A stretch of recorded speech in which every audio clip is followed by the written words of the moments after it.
大家好啊，歡迎收睇呢個識西睇馬冇心水。咁呢，咁就星期三呢，咁我自己就冇心水啦，咁所以就冇乜提供到俾大家。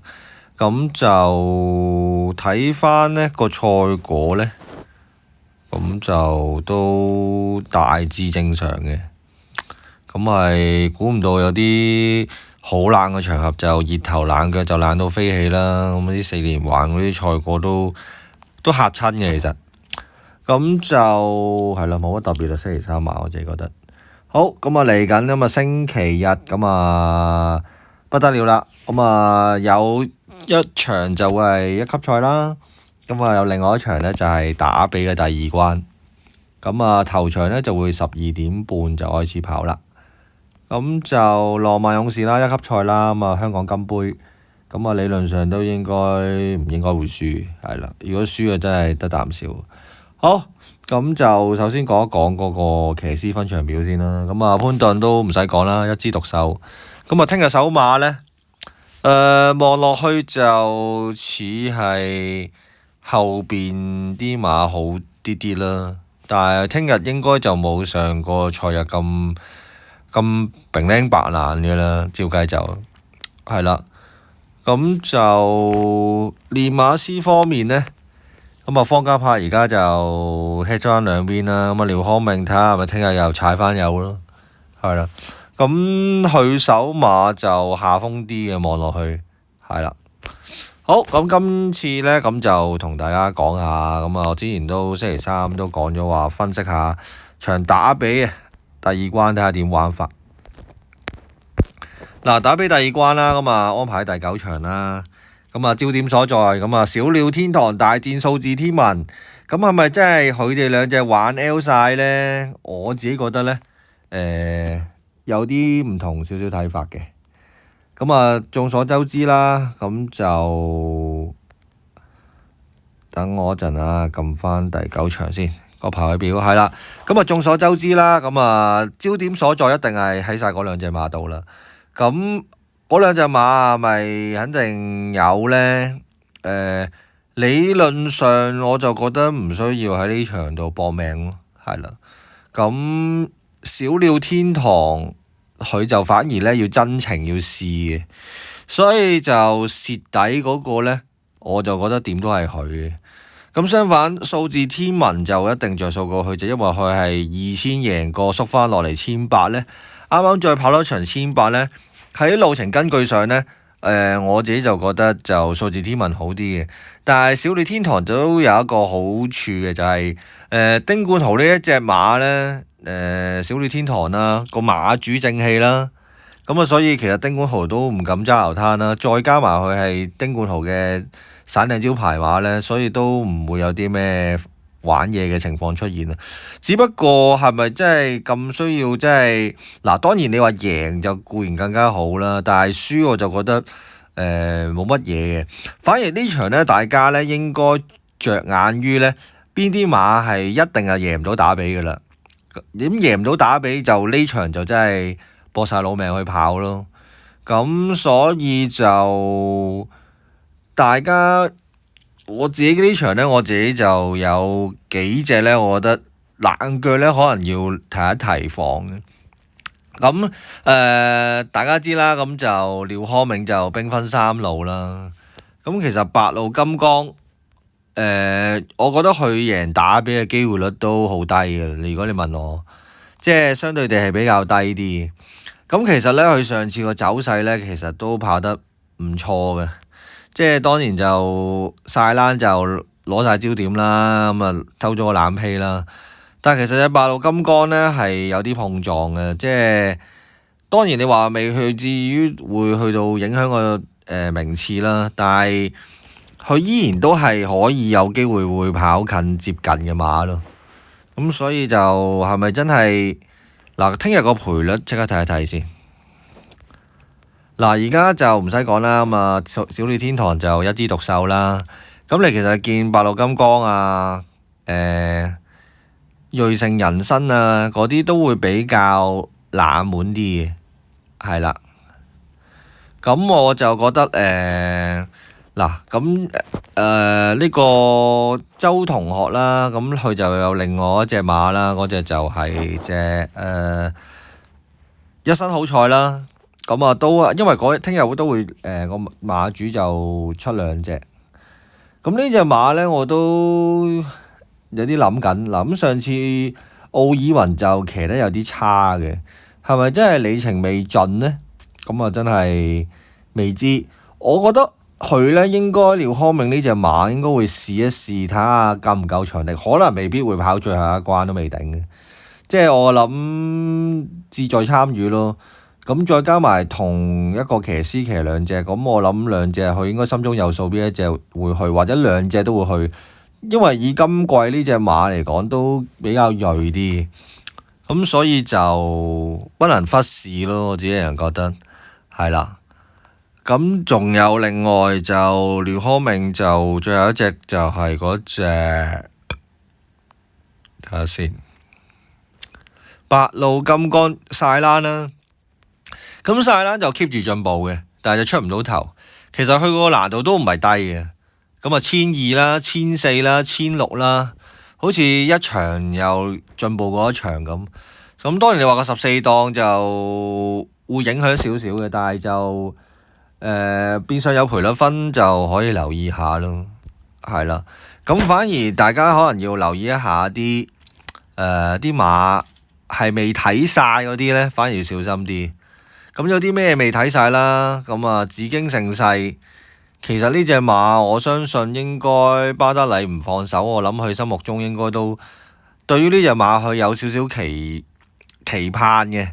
但係因為呢隻馬都上次好似係咪就係賽後報告話有抽樣，好似有啲問題，好似就呢隻。咁佢應該都可能都覺得打比應該都可能都未必夠跑。咁羅富全佢都兵分兩路，咁所以會唔會呢隻先係做主打呢？係啦。咁我想講下呢。嗱廖康銘顧之前3隻啦。咁呢場仲有啲咩好買呢？嗱，我自己覺得呢，文家良呢，佢嘅第8、第9口孖寶呢，我覺得今次係我心水想試一試嘅地方。咁啊，志滿同行呢，我就覺得潘頓啊應該會正常，應該會砌得比嘅啦。咁上次都大熱死咗啦。咁啊，上次真情1400，咁啊平得咪咪摸摸。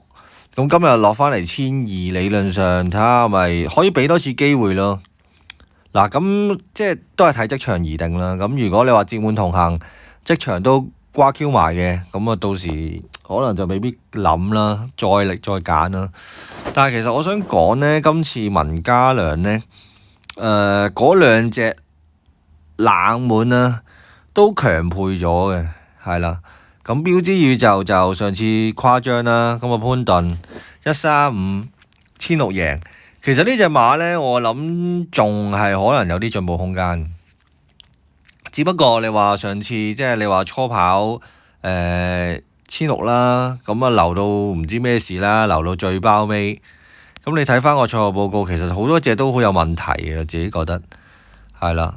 咁就標之宇宙啦，又話出閘一般，又碰撞，又呢樣又嗰樣，又斜跑，又成咁何澤堯又直頭俾人譴責埋添。咁係咪真係跑完呢？咁你今次我諗相信揾得麥文堅呢，我諗佢應該都係求過明白。咁啊，理論上英國騎師騎中長途應該會比較更加好咯，係啦。咁至於另外文家良嗰隻線路滿貫呢，呢隻我覺得真係我就算單 T 唔買呢，我4連環我呢隻馬聽日我一定會拖。即係點解我幾中意呢隻馬呢？一嚟跑得少，二嚟呢隻馬好重口。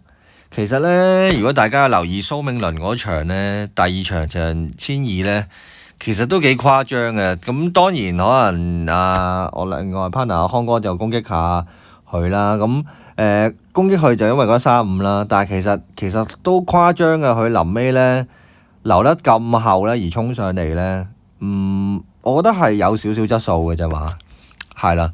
只不過暫時我諗隻馬個口咧比較重啦，易內閃啦，唔係咁易 handle 嘅隻馬。咁其實你睇翻上次周同學咧，即係佢騎得唔錯啊，我自己覺得都。咁係同嗰隻白鷺金剛其實差唔多，只不過係真係留得太後啦，即係你變相唔係咁易追咯。即係佢當然你話同小鳥天堂咁個後勁人哋咁，即係火箭炮咁快啦，而佢又唔係啦。但係其實我諗，如果跑好啲，其實佢可能有機會可以爭取一個更加好嘅名次咯。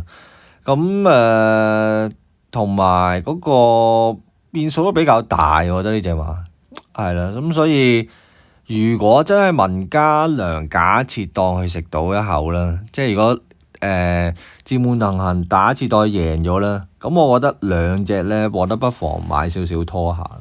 咁孖寶就可能會進取少少嘅，可能買個過關可能會比較好啲咯，係啦。咁所以我自己覺得咧，呢場咧1、2顧之言就到時再諗睇下邊隻行頭啦。咁其實兩隻揀就都真係難諗嘅，所以聽日先再決定睇下拖邊隻啦。咁如果你話呢場咧，我自己覺得個4連環係我會比較想拖咯，係啦。咁我基本上都鎖定咗個範圍㗎啦。咁就廖康永兵分3路啦。咁就白鷺金剛、一身好彩同埋隻晒蘭啦。其實3隻都要揀晒，我自己覺得都可能要。咁第4隻就係隻紫荊盛世啦。第5隻就會係仙樂滿貫，而第6隻咧就會係標誌宇宙，係啦。反而美麗星辰我可能就今次未必揀佢。咁就當然你話佢都係準成嘅，咁有機會可能撻 Q 係撻呢隻咯。但係我自己就望落去麻麻地咯，希望佢就係以2000米為目標啦，係啦。因為我相信呢一場應該係一啲馬係覺得自己2000係應該贏唔到嘅，同埋即係2000米贏唔到就睇下呢場可唔可以盡地一波搏一搏腳咯，係啦。咁同埋以往嘅歷史話俾我聽，都係呢場1800係比較易爆大冷嘅機會係比較濃啲咯。當然你話今屆因為個水準當然1、2號比較高少少嘅。咁所以係咪真係可以爆到 Blackjack 咧？就真係唔知。但係我自己覺得啲腳咧，我就主要就可能會比較鍾意文家良嗰隊啦。咁強配咗，咁睇下個口會唔會好啲咯？係啦。咁其餘嗰啲練馬師我就一般般。潘頓睇下會騎成點啦，再真情係啦。咁因為佢都其實冇得揀，佢想揀翻小鳥天堂已經俾人哋 ban 翻轉頭啦。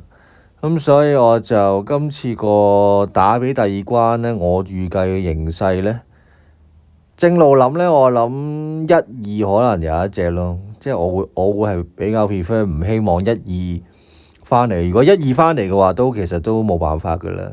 咁就註定冇得好分咯。如果1、2喺度嘅話，咁就搏一搏，希望1、2有是但一隻唔喺度咯。